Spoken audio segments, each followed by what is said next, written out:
Сотни таджиков в Татарстане получили повестки в военкомат. В Дортмунде провели 14-й по счету пикет с требованием возвращения Абдуллы Шамсидина. Шавкат Мирзиёев объявил о досрочных выборах президента Узбекистана. Президенты стран Центральной Азии посетят Китай с государственным визитом. В ряде регионов Республики Татарстан в России сотни проживающих там таджиков получили повестки в военкомат. Ранее российские власти воздерживались от отправки на войну граждан стран Центральной Азии, имеющих гражданство этой страны. Но, видимо, ситуация изменилась. По информации читателя сайта «Поем», на прошлой неделе таджикам с двойным гражданством в нескольких районах Республики Татарстан начали приносить повестки. По их словам, возраст получивших повестки варьируется от 25 до 45 лет. По словам одного из читателей, только в одном селе Туймазинского района повестки в военкомат получили 12 человек. В то же время Минобороны Великобритании в ежедневном обзоре войны в Украине пишет о попытках российских властей завербовать для участия в боевых действиях трудовых мигрантов из стран Центральной Азии. Рекрутеры, говорится в обзоре, посещают мечети, а в миграционных центрах сотрудники предлагают иностранцам службу в российской армии. По данным Радио Свобода, мигрантам обещают единовременную выплату в $2390 в рублевом эквиваленте и зарплату до $4160 в месяц. Кроме того, напоминают авторы обзора, в России приняты поправки в законодательство об ускоренном приеме в гражданство Российской Федерации, заключивших контракт на службу в российской армии. По мнению автора обзора, высокие зарплаты и возможность ускоренного получения гражданства Российской Федерации могут заинтересовать некоторых мигрантов.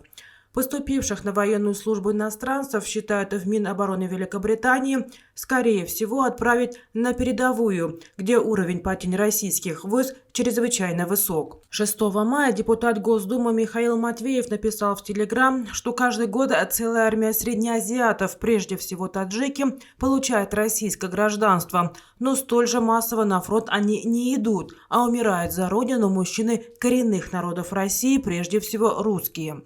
Статья 10 Федерального закона о воинской обязанности гласит, лицо, получившее российское гражданство, в течение 2 недель должно зарегистрироваться в военкомате. Так в чем проблема? Почему их не мобилизуют? Где таджикские батальоны? Война продолжается, России нужны солдаты.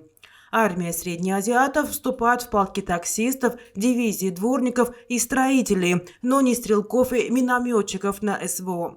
Или хотя бы строители окопов и блиндажей, написал российский депутат.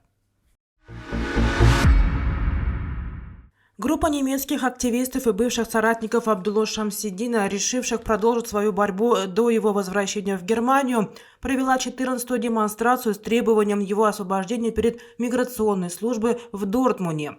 Затем со своими лозунгами они вышли на городской праздник, проводимый мэрией Дортмунда, в котором участвовало от 4,5 до 5 тысяч человек, и продолжили там пикетирование. Ранее немецкие активисты и бывшие коллеги Абдуллы со своими лозунгами и плакатами приняли участие в Дне труда 1 мая, когда профсоюзы, левые и правые партии собрали в Дортмунде более 3000 человек.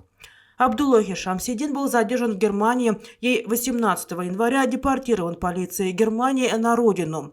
Сообщалось, что причиной его депортации было обвинение в нарушении правил пребывания. Абдулла исчез, как только его самолет приземлился в Душанбе.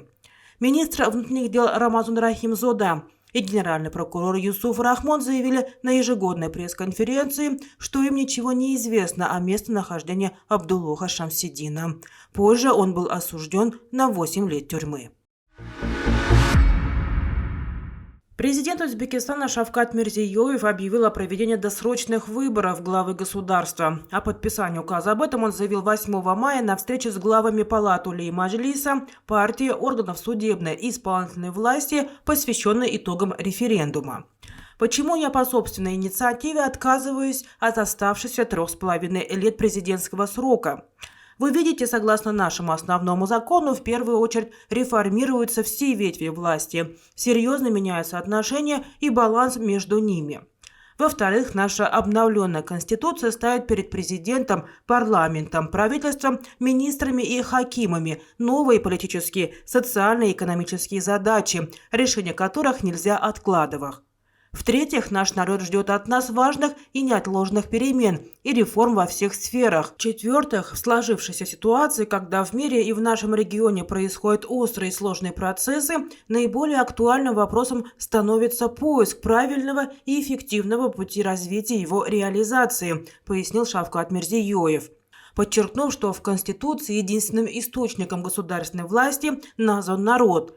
Президент заявил о целесообразности доверить руководство страной только тому лидеру, которому наш народ доверяет. Мирзиёев заверил, что выборы пройдут в полном соответствии с законом, открыто и прозрачно. Президенты стран Центральной Азии посетят Китай с государственным визитом в середине мая, об этом сообщает МИД КНР на своем официальном сайте. По приглашению председателя КНР Си Цзиньпиня, президент Казахстана Касым-Жомарт Токаев, президент Кыргызстана Садыр Жапаров, президент Таджикистана Эмомали Рахмон и президент Узбекистана Шавкат Мирзиёев с 16 по 20 мая посетят Китай с государственными визитами, сообщила официальный представитель МИД КНР Хуа Чунъин. Государственный визит будет связан с участием глав центральноазиатских государств в саммите «Китай-Центральная Азия», который состоится 18-19 мая в городе Сиан под председательством Си Цзиньпиня.